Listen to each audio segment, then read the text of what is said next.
Hello అందరికీ ఈరోజు నేను కాకరకాయ ఉల్లికారం చేసి చూపించబోతున్నాను ఫ్రెండ్స్.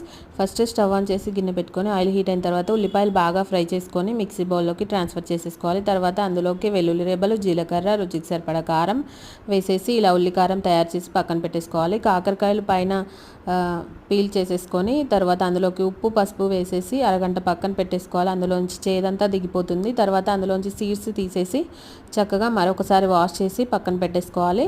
ఇప్పుడు చూడండి, ఈ కాకరకాయల్లోకి మనం ముందుగా తయారు చేసుకున్న ఉల్లికారాన్ని స్టఫ్ చేసుకొని పెట్టుకోవాలి. తర్వాత స్టవ్ ఆన్ చేసి గిన్నె పెట్టేసుకొని ఆయిల్ పోసుకోవాలి. ఆయిల్ బాగా హీట్ అయిన తర్వాత కాకరకాయలు, మనం స్టఫ్ చేసుకున్న కాకరకాయలు వేసి ఫ్రై చేసుకోవాలండి.